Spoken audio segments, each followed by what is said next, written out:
Welcome to my channel. Please support by subscribing, liking, and sharing. Thank you. Now, let's begin. The rain had been falling since evening, soft and rhythmic against the windows of Mia Parker's quiet house in Portland, Oregon. She loved the sound it usually calmed her, but tonight, it only made her feel more alone. It was one of those cold Friday nights, when the world outside seemed to disappear. The city lights blurred through the rain, and the fireplace crackled gently in the corner of her living room. Mia wrapped herself in a gray blanket, sipping tea, trying to silence the echo of her thoughts. Her husband, Ethan, was out of town for work, again his third trip this month. He had called earlier, promising he'd be back by Sunday. He always promised. And though she smiled on the phone, when the call ended, the house felt emptier than before.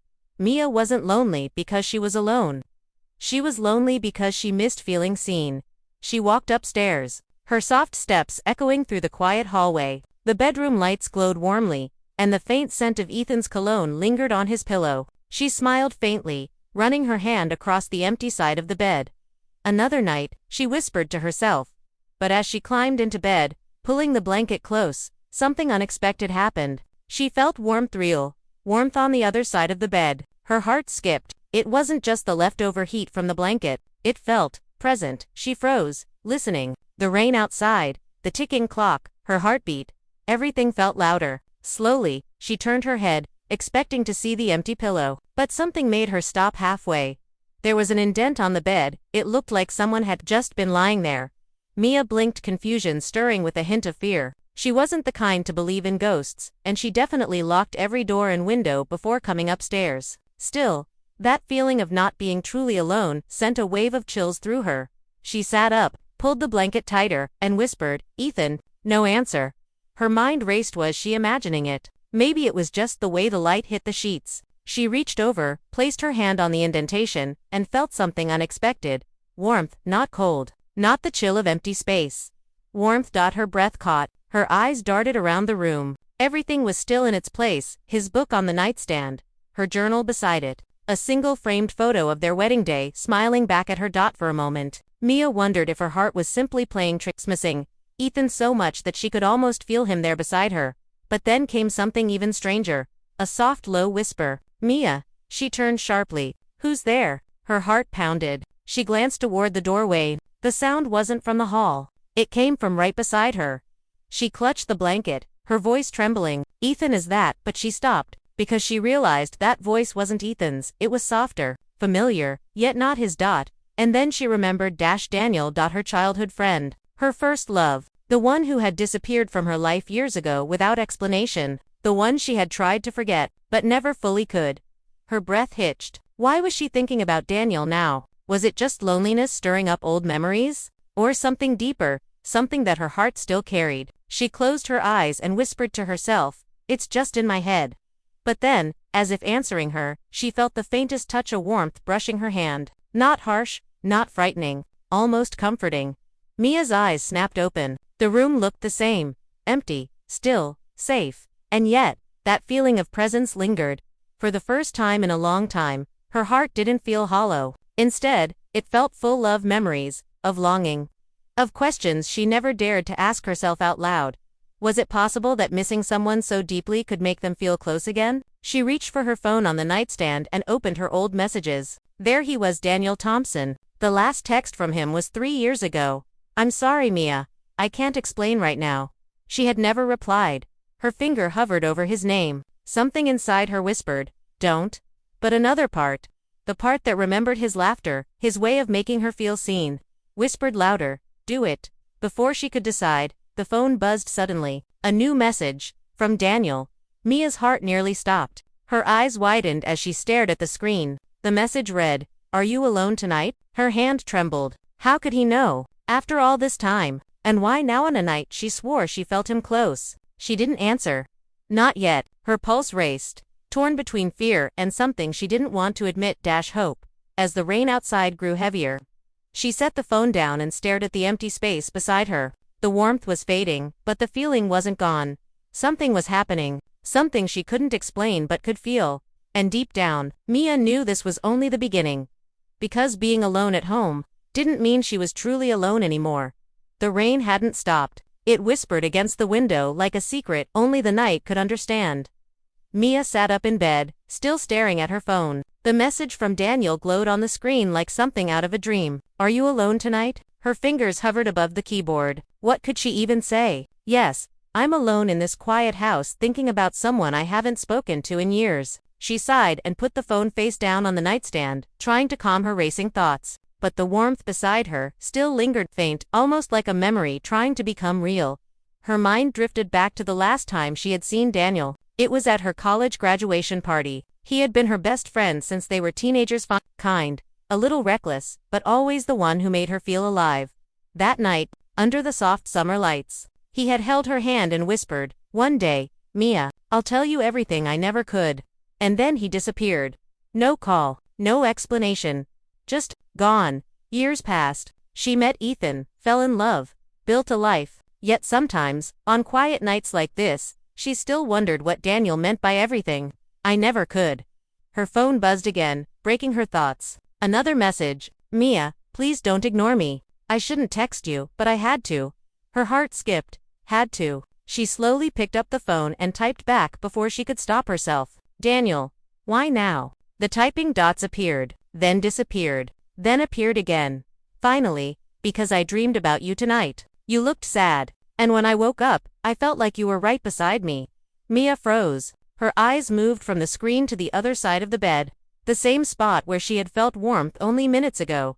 Coincidence, or something else? Her throat went dry as she replied, "That's strange. I thought I felt you here tonight." The next message came almost instantly. "Maybe you did." A shiver ran through her, but not from fear. It was something deeper, feeling that stirred memories she thought were long buried. She typed again. "Daniel, what's going on? Are you okay?" A long pause. Then, "No, I've been sick, Mia.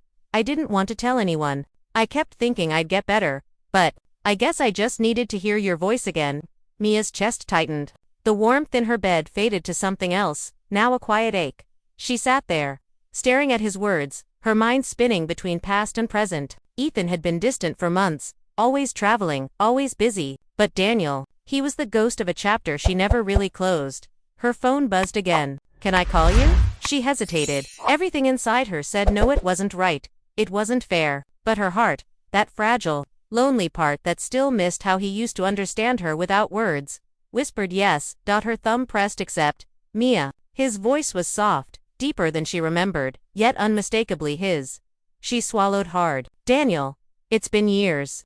"I know," he said with a weak laugh. "I didn't plan to vanish like that. Life got complicated." Mia could hear his breathing, uneven but real. Where are you calling from?" "I'm home," he said quietly, "not far from where we used to meet by the lake. Remember that place?" She smiled faintly, despite herself. "The place you swore you'd teach me to fish, but ended up talking the whole day instead." He chuckled, the sound warming something inside her. "Yeah, I still think about that day." Silence filled the space between them, gentle, heavy, and full of words left unspoken. Then Daniel's voice softened. "Mia, I don't want to make things complicated for you. I just needed to hear you, to know you're still there." Her heart ached. "I'm here," she whispered.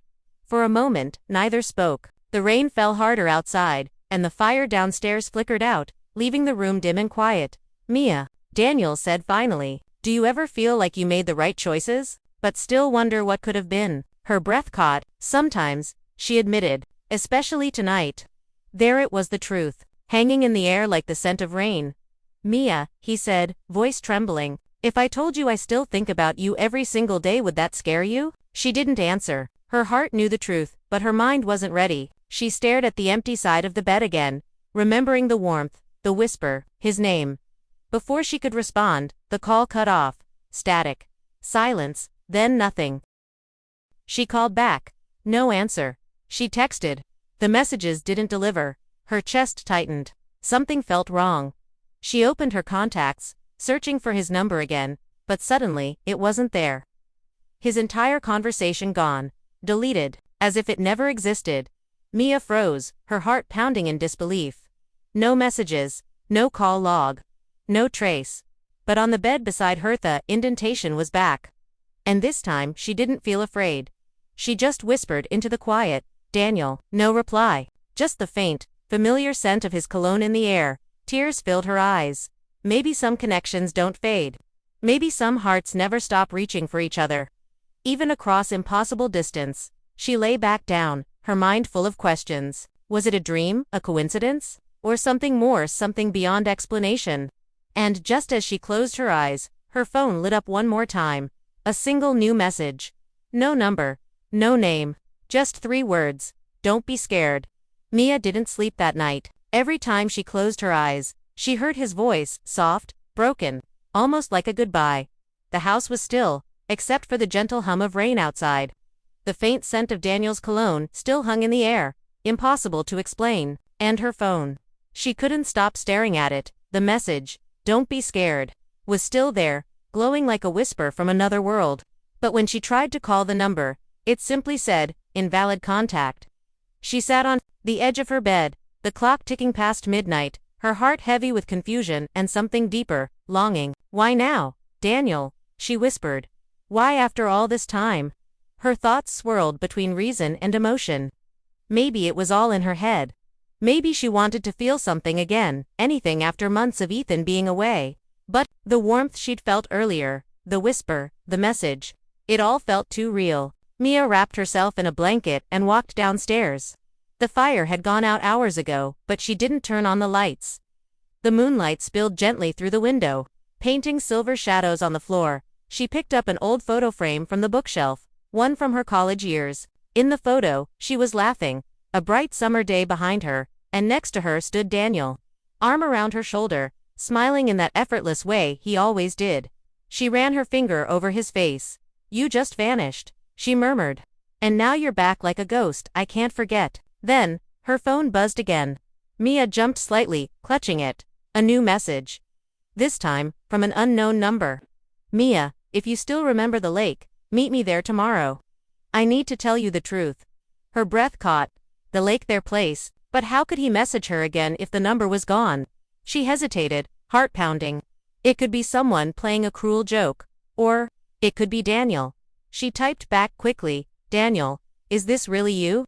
No reply. The message stayed delivered but unread. She waited, staring at the screen until the clock struck 2 a.m. finally. She sighed and set it down. If there was one thing she knew about Daniel, it was that he never said things he didn't mean. The next morning, the rain had stopped. The world looked washed clean, streets glistening, air cool and fresh. Mia grabbed her car keys and headed out. She told herself it was just closure. She needed to know if this was real, if Daniel truly reached out, or if her lonely heart had made it all up. The drive to the lake was quiet, lined with tall pine trees, swaying in the wind. The same road they'd driven together 1,000 times before. Memories flooded her. Daniel, singing off-key to her favorite songs, laughing when she rolled her eyes. Their long talks about dreams, love, and everything in between. When she arrived, the lake shimmered under the pale morning sun. Mist floated above the water, and the air smelled of pine and earth. But there was no one there. She stepped closer to the old wooden dock. Their dock, the same one where he once told her she was the best thing that had ever happened to him. She smiled sadly, looking at the water. "Daniel," she whispered, "if this is some kind of sign, please, just tell me why." A gentle wind passed, brushing against her face like a familiar touch, and then her phone buzzed again. "Turn around." Her heart leaped. She spun around instantly. For a moment, she saw him, or thought she did. A figure standing at the edge of the trees. Tall, wearing a dark coat. It looked like Daniel. "Daniel," she called, stepping forward. But the moment she blinked, he was gone. Only silence. Only the trees moving softly in the wind. She took a shaky breath. "You're losing it, Mia," she whispered. But deep down, she knew what she saw. Then, her phone buzzed again. One more message. "If you find the truth, you'll understand why I left." Her pulse quickened. "What truth?" She typed back no response. She noticed something. Then, by the base of the dock, half hidden in the grass, there was a small box. Wooden, old, carved with initials.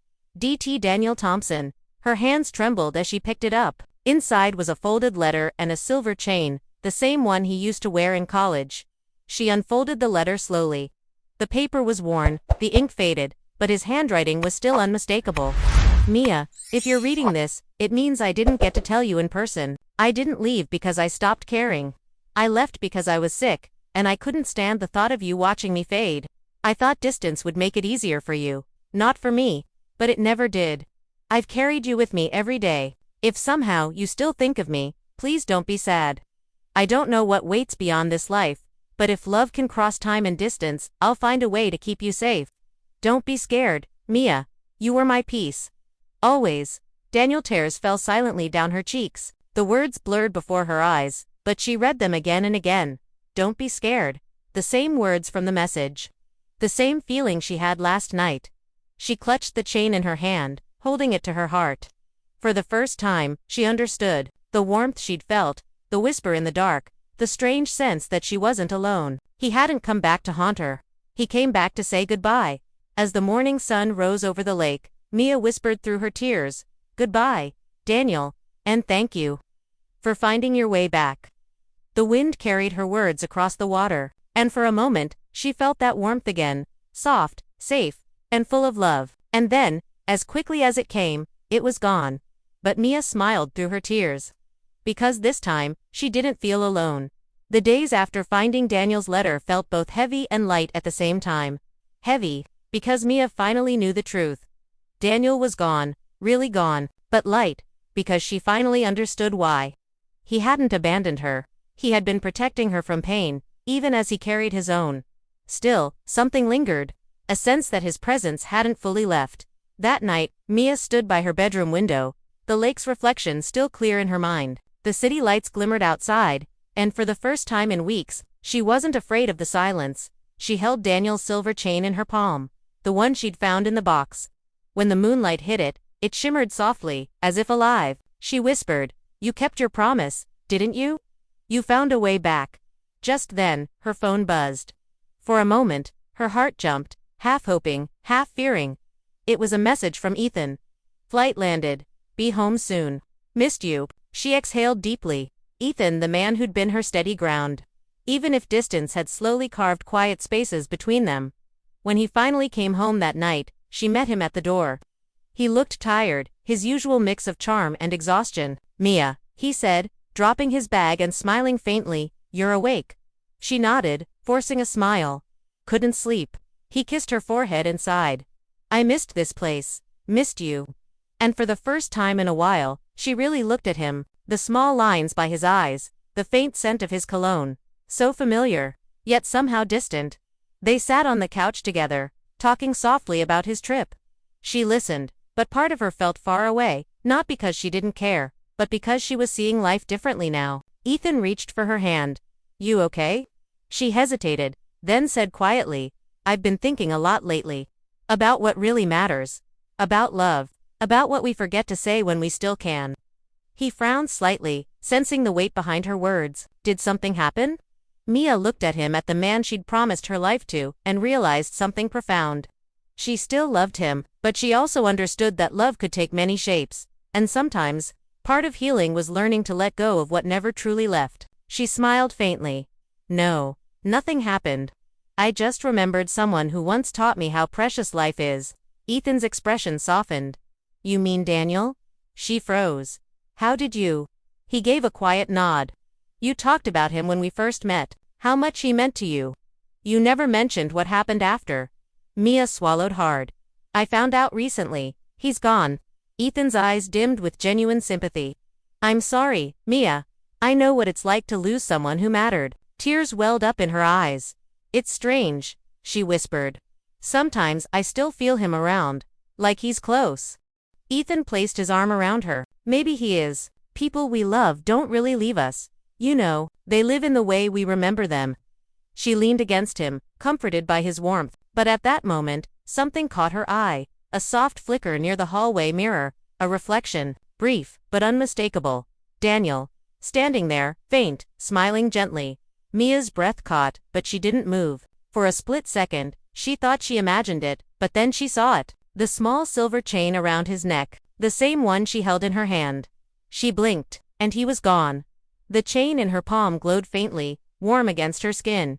Ethan hadn't noticed anything. He just whispered, "Let's go to bed. It's late." She nodded silently, but deep inside, her heart trembled, not with fear, but peace. The next morning, Mia decided to visit the lake again. Ethan had left early for a meeting, leaving her with quiet and time to think. The sun was gentle, the air cool, As she stood on the dock, she looked out across the shimmering water. The world felt still, almost sacred. She took the silver chain and gently placed it in the water. "You don't have to stay," she whispered. "I'll be okay now."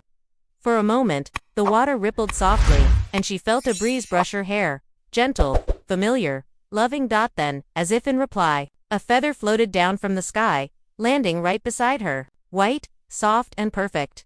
Mia smiled through her tears. "Goodbye, Daniel." That evening, as she returned home, she found Ethan sitting at the dining table. There was a small envelope beside his coffee mug. "What's this?" she asked. He smiled. "Open it." Inside was a plane ticket to Italy. She looked up, stunned. Mia. Ethan said gently, "I know I've been distant. I let work get in the way. I don't want to lose what we have. Let's take a trip. Just you and me. No phones, no deadlines. Let's find us again." Her heart softened. For the first time in a long time, she felt hope. "Ethan, I'd love that." He reached across the table, holding her hand. "Then it's settled. We leave next week." She smiled, but before she could speak, the lights flickered slightly, just once, and she felt that warmth again. She looked toward the window. Outside, a faint reflection in the glass, Daniel's familiar, gentle smile, then gone with the next blink. A whisper seemed to echo in her mind. "Be happy, Mia, you deserve it." And for the first time since that strange night, Mia felt peace, a quiet, beautiful calm that filled her entire heart. Because she finally understood, love doesn't end. It changes form. It moves, it lingers, it teaches, and sometimes, even when you're alone at home, you're never truly alone in heart. The week passed gently. Like time itself had slowed down to let Mia breathe again. For the first time in months, the house felt calm, not lonely, not haunted, just peaceful. She packed for Italy with a quiet smile, folding clothes into her suitcase while soft morning light poured through the curtains. Ethan was humming downstairs, making coffee, the smell of it warm and familiar. And yet, even with all the normalcy returning, she felt Daniel's presence in small, beautiful ways, a flicker of light, a song playing on the radio at just the right time, the whisper of wind through the open window, not eerie, not sad, just gentle reminders that love doesn't fade when people do. The day of their flight arrived with clear skies. At the airport, Ethan reached for her hand as they waited by the gate. "You sure you're okay with this?" he asked softly. Mia nodded. "Yes, more than okay. I think I needed this." He smiled, brushing his thumb across her hand. "We both did." As the plane took off, Mia looked out the window. Clouds drifted beneath them like soft waves, and the sunlight spilled across the horizon. She thought about Daniel, his laughter, his kindness, his quiet strength, and for the first time, she didn't feel the ache of loss. She felt gratitude. He had been her past, her memory, her lesson in love. Ethan was her present, her home, her tomorrow. They landed in Rome at sunset. The city glowed golden, alive with music and chatter. They spent the next few days walking through cobblestone streets, tasting new food, and laughing over little things that hadn't mattered in years but suddenly did. Ethan was different now, softer, more attentive, almost as if he, too, had realized how fragile love could be. One evening, as they stood on a small bridge overlooking the Tiber River, he said quietly, "Mia, thank you for staying." She turned to him, surprised. "What do you mean?" He looked at her with sincerity she hadn't seen in a long time. "I know I've been distant. You could have given up, and I wouldn't have blamed you. But you didn't. You stayed. And I want to be better for you. For us." Her heart warmed. "We've both changed," she said softly. "But maybe that's how we find our way back." He smiled, taking her hand, and for the first time, she felt the quiet spark between them again. Not the same as before, but something deeper, something that had grown through time, loss, and forgiveness. That night, after dinner, they returned to their hotel. Mia stood by the balcony, looking at the city lights. A violin played faintly from somewhere below, and the air smelled of jasmine and rain. She held the silver chain, Daniel's chain, now resting around her neck. "Thank you," she whispered, and then it happened again. That soft warm presence. It filled the room like the glow of candlelight, peaceful and kind. A faint voice, barely a whisper, brushed through her heart. "You kept your promise, Mia. You lived." Tears filled her eyes, not of sadness, but of love. She smiled, whispering back, "And you kept yours." Ethan came up behind her then, wrapping his arms gently around her waist. "You okay?" She nodded, leaning against him. "Yeah, I think I finally am." Together they stood there, watching the city below, two souls who had been lost in distance now finding their way home again. When they returned to Portland 2 weeks later, the house felt different. Warmer, brighter. Mia placed a framed photo on the living room shelf, one of her, Ethan, and an old picture of Daniel beside it. Ethan smiled when he saw it. "You still carry him with you, huh?" Mia looked at the photo and nodded softly. "Always. Some people don't leave, they just change where they stay." That night, as they sat together by the fire, Ethan reached for her hand. "Two new beginnings," he said. She smiled. "And two forever memories." Later, when Ethan had gone to bed, Mia walked quietly into the garden. The night air was cool, and the stars glittered like diamonds scattered across the sky. She closed her eyes, breathing deeply. "Daniel," she whispered, "I hope you're at peace." And for a moment, she could have sworn she heard it, a soft echo carried by the wind, gentle and familiar. "Always." A single feather drifted down from above, landing on her palm, just like the one from the lake. Mia smiled through tears, placing it beside the roses she had planted that spring. Then she looked up at the sky and whispered, "Good night." The wind brushed her hair softly, like a final touch. And when she turned back toward the house, she saw Ethan waiting by the doorway, smiling. She walked toward him, the light of home glowing behind him, and for the first time in a long while, her heart felt whole. Because love, true love, doesn't end when people do. It stays in memories, in lessons, in whispers of the heart. The end.